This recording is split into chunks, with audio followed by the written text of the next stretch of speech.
Mari kita berdoa Bapak Ibu. Bapak, biar hati-Mu tertera di dalam hati kami, sehingga kami menjadi kakinya Tuhan, kami menjadi tangannya Tuhan, kami menjadi saluran berkat dari berkat-berkat yang Tuhan percayakan kepada kami, kepada orang-orang di sekitar kami. Sebentar kami akan membaca firman-Mu, biar apa yang kami doakan dimeteraikan oleh kebenaran firman-Mu, sehingga kami juga menjadi pelaku-pelaku firman. Kami memohon Allah Roh Kudus yang mampukan kami menjadi pendengar yang bisa mengerti, menjadi pelaku yang memberikan tindakan nyata bagi saudara-saudara kami yang khususnya membutuhkan Tuhan. Di dalam nama Tuhan Yesus kami berdoa. Amin. Selanjutnya Bapak Saudara, mari kita membuka satu bagian firman Tuhan dari Injil Matius pasal yang ke-25 ayat 31 hingga ayat yang ke-46. Saya akan bacakan untuk kita sekalian. Injil Matius pasal 25 ayat 31 hingga ayat yang ke-46. Bapak Saudara bisa sama-sama membaca dengan saya. Demikian perkataan dari Tuhan kita, Tuhan Yesus. Apabila Anak Manusia datang dalam kemuliaannya dan semua malaikat bersama Dia, Ia akan bersemayam di atas tahta kemuliaannya. Semua bangsa akan dikumpulkan di hadapannya dan Ia akan memisahkan mereka seorang dari yang lain, sama seperti gembala memisahkan domba dari kambing. Ia akan menempatkan domba-domba di sebelah kanannya dan kambing-kambing di sebelah kirinya.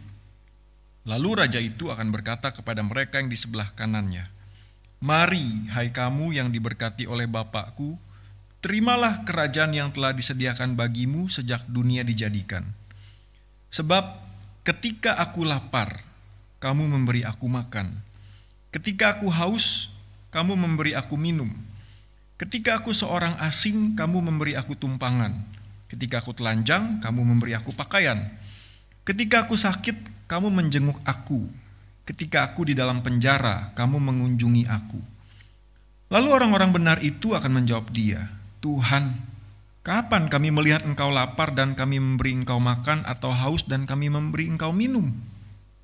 Kapan kami melihat Engkau sebagai orang asing dan kami memberi Engkau tumpangan, atau telanjang dan kami memberi Engkau pakaian? Kapan kami melihat Engkau sakit atau dalam penjara dan kami mengunjungi Engkau?" Raja itu akan menjawab mereka, "Sesungguhnya aku berkata kepadamu, segala sesuatu yang telah kamu lakukan untuk salah seorang dari saudara-saudaraku yang paling hina ini, kamu telah melakukannya untuk aku." Ia akan berkata juga kepada mereka yang di sebelah kirinya, "Enyahlah dari hadapanku, hai kamu orang-orang terkutuk. Enyahlah ke dalam api yang kekal yang telah disediakan untuk iblis dan malaikat-malaikatnya. Sebab ketika aku lapar, kamu tidak memberi aku makan. Ketika aku haus, kamu tidak memberi aku minum. Ketika aku seorang asing, kamu tidak memberi aku tumpangan. Ketika aku telanjang, kamu tidak memberi aku pakaian. Ketika aku sakit dan dalam penjara, kamu tidak menjenguk aku." Mereka pun akan menjawab, "Tuhan, kapan kami melihat Engkau lapar atau haus atau sebagai orang asing atau telanjang atau sakit atau dalam penjara dan kami tidak melayani Engkau?" Ia akan menjawab mereka, "Sesungguhnya aku berkata kepadamu, segala sesuatu yang tidak kamu lakukan untuk salah seorang dari yang paling hina ini, kamu tidak melakukannya juga untuk aku. Orang-orang ini akan masuk ke tempat hukuman yang kekal, tetapi orang benar ke dalam hidup yang kekal." Demikian firman Tuhan. Bapak Ibu Saudara, kalau Bapak Ibu Saudara melihat gambar ini, kira-kira apa perasaan Bapak Ibu Saudara? Apa yang Bapak Ibu Saudara juga pikirkan? Kalau misalkan gambar ini adalah keluarga Bapak Ibu Saudara, akankah kita punya perasaan dan pikiran yang sama kalau itu adalah bukan keluarga kita? Bapak Saudara, hari Minggu kita ngomong gereja adalah keluarga kita. Kalau ini adalah saudara-saudara seiman kita yang dulu sempat datang ke sini dan kemudian sekarang entah bagaimana ceritanya, mereka jadi seperti ini. Kira-kira apa yang ada di dalam perasaan kita? Lalu apakah kemudian perasaan kita itu membuat kita melakukan sesuatu, Bapak Ibu Saudara? Bukankah mereka adalah saudara kita yang adalah keluarga kita? Bapak Ibu Saudara, bagian firman Tuhan yang kita baca mencatat banyak orang di sekitar kita yang membutuhkan, Bapak Ibu Saudara. Mereka yang lapar, mereka yang haus, orang asing, yang telanjang, yang sakit, yang di dalam penjara, yang bahkan sebelum Tuhan Yesus sebut bagian ini pun, sejak manusia pertama kali diciptakan, selalu ada kelompok orang yang seperti ini. Bapak Saudara, saya dapatkan gambar ini. Satu gambar yang sangat terkenal sekali. Ini bukannya gambar, ini adalah foto yang dipublikasikan oleh wartawan dari Afrika Selatan namanya Kevin Carter. Lalu kemudian dia melalui foto ini dia dapat penghargaan paling tinggi untuk seorang jurnalis di dalam visual, hadiah Pulitzer tahun 93. Gara-gara gambar ini dia dapat penghargaan paling tinggi sebagai seorang jurnalis. Tetapi ironisnya 4 bulan kemudian dia bunuh diri, Bapak Ibu Saudara. Bapak Ibu Saudara mungkin tahu ceritanya. Kenapa dia bunuh diri? Setelah dia foto ini, dia tinggalkan si anak kecil perempuan ini, dan kemungkinan besar ceritanya akhirnya karena anak kecil perempuan ini tinggal tunggu mati dan di belakang itu ada burung yang hendak memakan bangkainya. 4 bulan kemudian dia memutuskan bunuh diri karena dia sangat menyesal tidak melakukan apa-apa. Saudara, bagian firman Tuhan yang kita baca, judulnya di situ dikasih LAI, penghakiman terakhir, dimulai dengan satu bagian yang mencatat, apabila anak manusia datang dalam kemuliaannya dan semua malaikat bersama dia, ia akan bersemayam di atas tahta kemuliaannya. Yang saya suka, di ayat 31 disebut, apabila anak manusia datang. Kita tahu siapa anak manusia itu. Waktu pertama kali dia datang sebagai bayi lemah yang tergantung oleh manusia. Karena dia menggantungkan dirinya kepada manusia. Tapi waktu kedua kali dia datang, anak manusia itu datang sebagai raja, Bapak Ibu Saudara. Di ayat 34 dikatakan, lalu raja itu akan berkata kepada mereka yang di sebelah kanannya dan sebelah kirinya kemudian. Raja itu datang dan kemudian semua bangsa dikumpulkan di hadapannya di ayat 32, dan ia kemudian memisahkan seorang dari yang lain sama seperti gembala memisahkan kambing dan domba. Saudara, raja ini, Tuhan Yesus yang datang kedua kali, mengadakan pemisahan. Yang di sebelah kanannya itu adalah kelompok domba, yang di sebelah kirinya itu adalah kelompok kambing. Siapa itu? Sebelah kanan yang adalah kelompok domba. Di ayat yang ke-37 dikatakan domba itu adalah orang-orang benar. Sementara kambing itu tidak disebut orang-orang apa gitu, tapi saya pikir mereka adalah orang-orang tidak benar atau orang-orang berdosa, Bapak Ibu Saudara. Kenapa diadakan pemisahan ini? Kita sudah baca selanjutnya. Diadakan pemisahan ini karena reaksi mereka terhadap orang-orang yang membutuhkan, the needy. Bapak Saudara, domba itu melakukan sesuatu kepada the needy ini. Sementara kambing tidak lakukan apa-apa.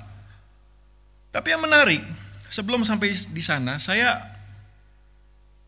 terfokus pada satu frase yang sama-sama diucapkan baik oleh domba, orang-orang benar, maupun oleh kambing, orang-orang berdosa. Frase itu adalah, kapan kami melihat engkau? Saudara, mereka sama-sama melihat the needy, orang-orang yang lapar, yang haus, yang asing, yang telanjang, yang sakit, yang di dalam penjara. Yang kita tahu ketika Yesus sampaikan perumpamaan ini, dia mengidentifikasi sebagai the needy ini. Yesus mengidentifikasi dengan orang-orang yang kelaparan, yang kehausan, yang terasing, yang telanjang, yang sakit, yang di dalam penjara. Kapan kami melihat engkau?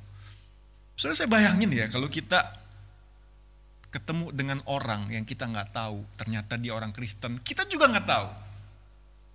Tapi waktu kita melihat dia lagi kesusahan, dia lagi membutuhkan pertolongan, saudara, apakah kita langsung berkata, ini Yesus nih? Karena itu yang dikatakan oleh Yesus kan. Dan orang-orang bertanya, kapan kami melihat engkau?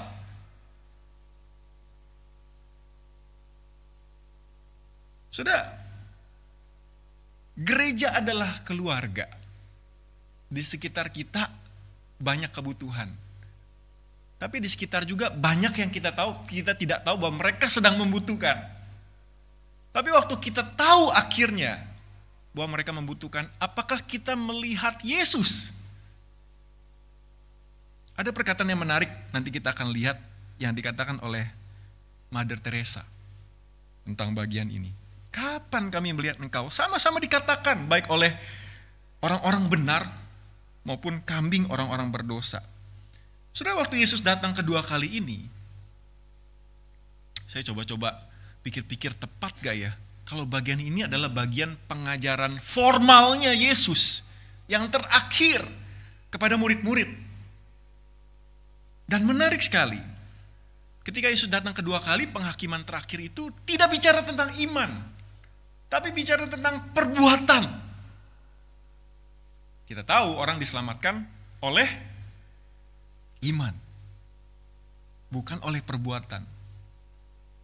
Tapi kita yang berkata, kita beriman, tapi tidak ada buah iman, yaitu perbuatan. Ini penghakiman Yesus. Apakah iman kita diuji dengan perbuatan? Saudara, bagian lain sebenarnya cukup banyak di Wahyu, terus di surat-surat Paulus, saya ambil di salah satunya 2 Korintus 5 ayat 10 dikatakan begini. Sebab kita semua harus menghadap tahta pengadilan Kristus, supaya setiap orang memperoleh apa yang patut diterimanya sesuai dengan yang dilakukannya dalam hidupnya, baik ataupun jahat. Saudara, bagian ini ngomongin tentang hubungan formal. Hubungan horizontal antara kita dengan orang lain, secara khusus antara kita dengan saudara seiman kita. Kalau Bapak Saudara ingat, hukum kasih yang paling utama dan terutama adalah 1, mengasihi Allah. 2, mengasihi sesama. Itu dicatat di dalam Matius 22 sebelum bagian ini. Dan yang menarik, Yesus dengan tepat mengatakan hukum yang paling utama dan terutama yang dia ambil dari 10 perintah Allah. Yang kita tahu 1-4 itu ngomongin tentang hubungan kita dengan Allah. Kita mengasihi Allah. Di tengah-tengahnya ada hormatilah orang tuamu. Itu seperti engsel, jembatan antara hukum mengasihi Allah dengan hukum mengasihi sesama. Saudara, kita membaca bagian hukum mengasihi sesama ini, jangan membunuh, jangan berzina, jangan mencuri, jangan memberikan kesaksian dusta, jangan mengingini. Semua dimulai dengan kata jangan. Seakan-akan ini adalah hukum mengasihi yang bagi saya cenderung pasif. Yang penting saya tidak melakukan dosa. Saya tidak membunuh, saya tidak berzina, saya tidak mencuri, saya tidak berbohong, saya tidak mengingini. Itu sudah cukup untuk mengasihi sesama. Setuju Bapak Ibu? Bisa setuju, bisa enggak ya? Saya pikir bagian firman Tuhan yang Yesus sampaikan itu ngomongin tentang perbuatan yang aktif, bukan yang pasif. Perbuatan yang berinisiatif, bukan sekedar reaktif. Syukur-syukur kalau masih reaktif. Kalau enggak sama sekali itu repot Bapak Ibu Saudara. Jadi kelompok domba dan kelompok kambing ketika diberhadapkan dengan mereka, the needy ini. Saudara, domba orang-orang benar itu ketika lapar, mereka memberi makan. haus diberi minum, ketika merasa seperti orang asing diberi tumpangan, ketika telanjang diberi pakaian, sakit dibesuk, di dalam penjara dikunjungi. Tapi mereka yang dari golongan orang-orang berdosa, kelompok para kambing, itu adalah orang-orang yang bodoh amat. Ketika melihat orang lapar, haus, dan seterusnya, mereka tidak lakukan apa-apa.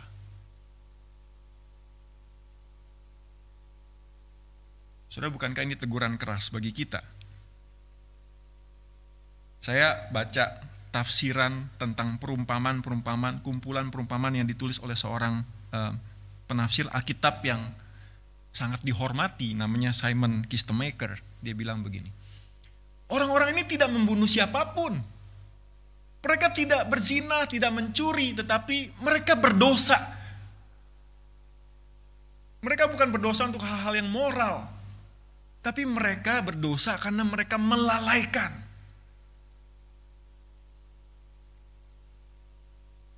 Dia bilang, ada dua kata yang mewakili dosa melalaikan ini, yaitu menutup mata dan mengeraskan hati. Saudara lebih lama dari saya di gereja di GKI Karawaci, pasti saudara lebih tahu banyak cerita di antara kita. Tetapi apakah kita sudah mengerjakan bagian kita bukan secara pasif, tapi aktif dan inisiatif? Saudara, ada dua kesaksian yang saya ingin sampaikan. Yang pertama, saudara, waktu saya di GKI Pluit, ada seorang ibu yang anaknya masuk penjara. Saya lupa penjaranya, bukan penjara di Nusa Kambangan atau di LP gitu, tapi di Polres atau Polsek gitu. Lalu kemudian saya diminta untuk besukin anaknya ke penjara.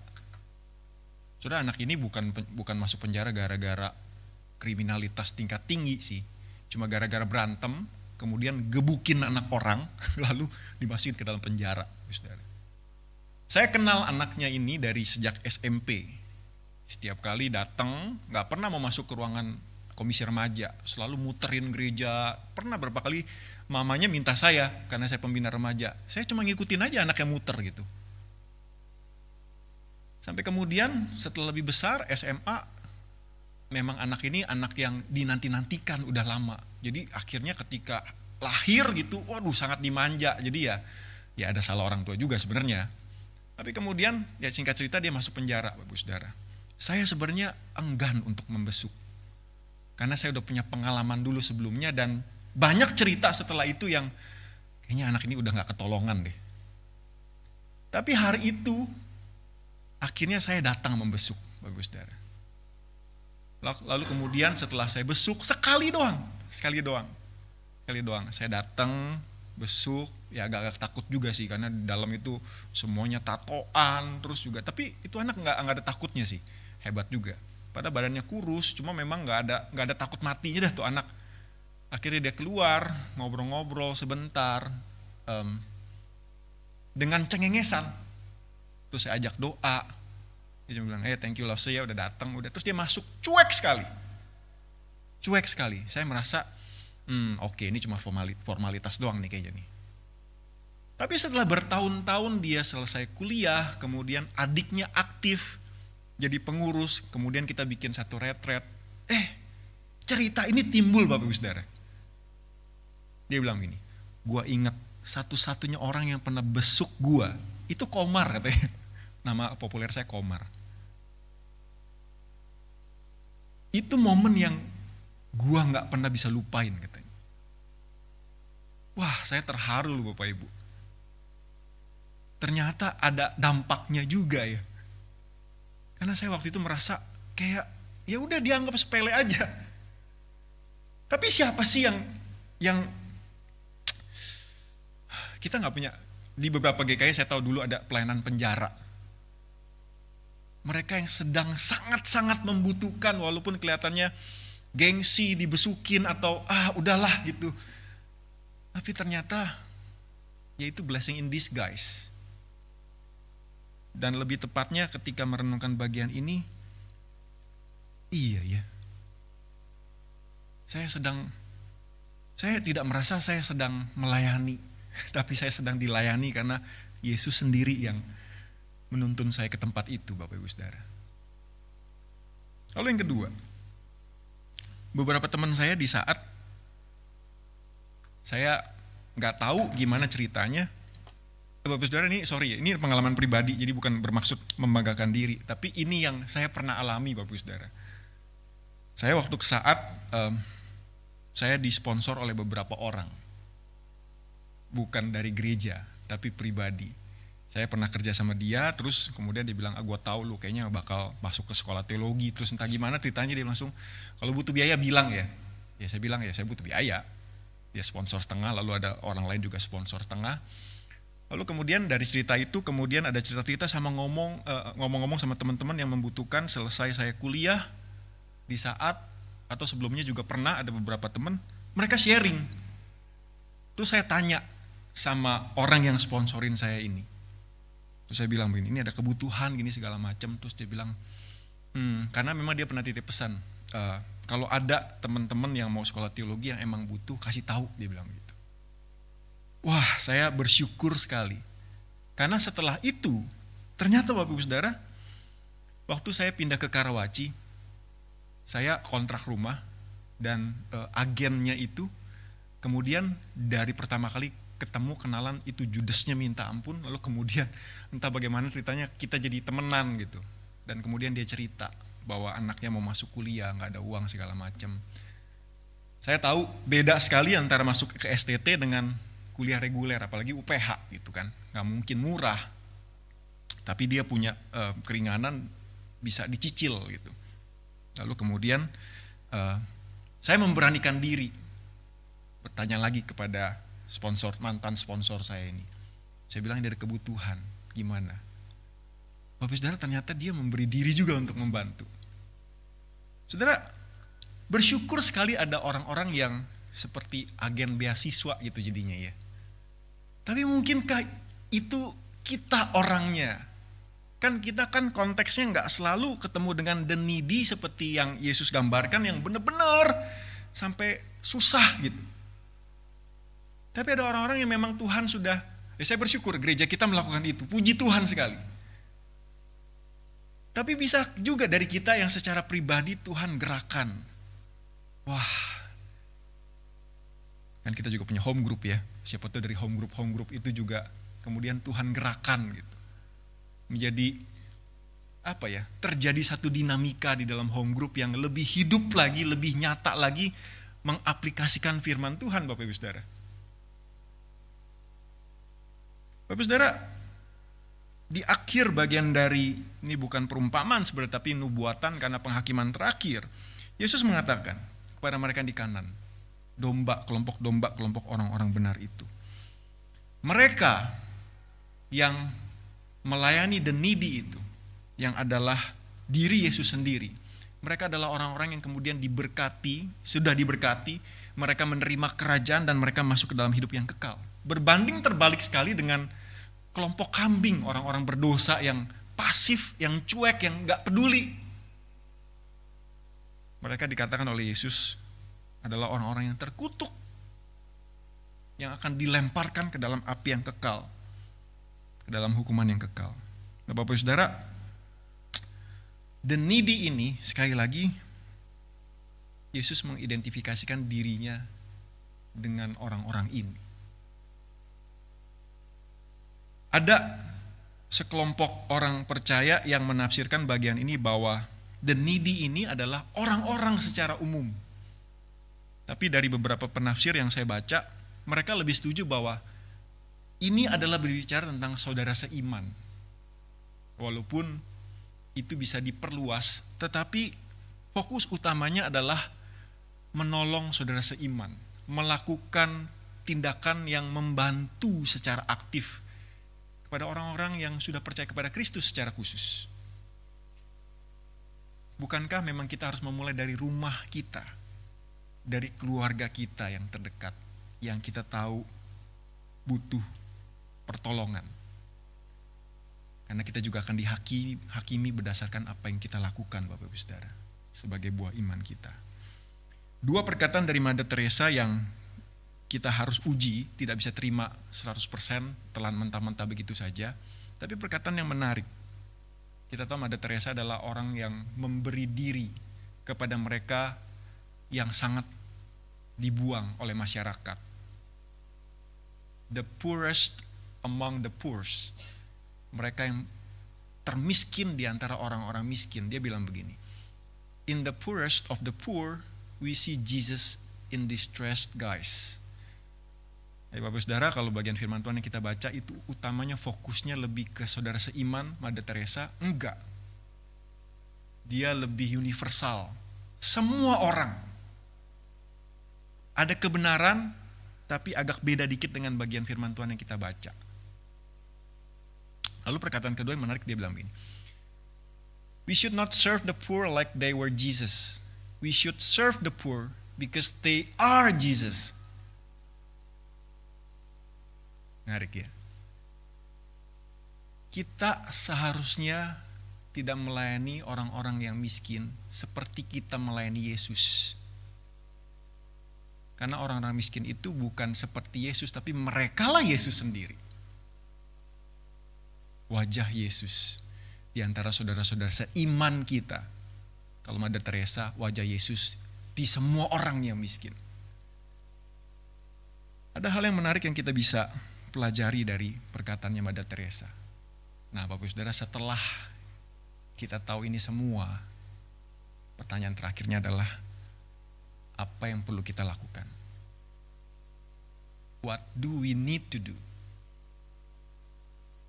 Saudara, kesempatan Tuhan bukakan mungkin gak setiap waktu.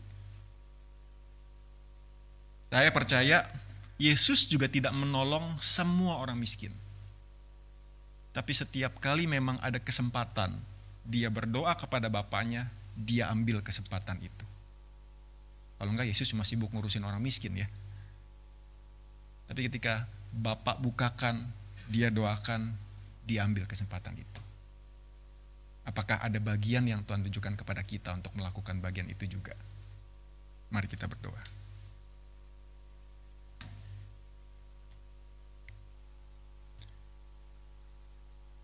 Bapa di surga, kiranya Engkau sendiri yang tanamkan firman-Mu di dalam hati kami, dan kami beranikan diri berdoa untuk kalau Tuhan bukakan kesempatan dan memang kami adalah orangnya, Bapak, di dalam keterbatasan kami, sanggupkan kami dan berikan kami keberanian untuk melangkah dengan iman, karena kami tahu yang Tuhan pimpin pasti benar, pasti tidak pernah salah, dan pasti memberkati kami, pasti membuat kami mengenal akan kekayaan Allah Bapa, kemurahan hati Yesus, dan pertolongan dari Allah Roh Kudus. Tolong kami Tuhan, biar firman-Mu tertera di dalam hidup kami, nyata di dalam tindakan kami.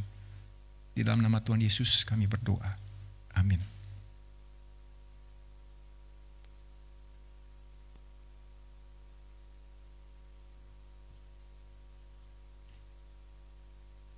Terima kasih, Pastor Mario. Saudara, ada satu kalimat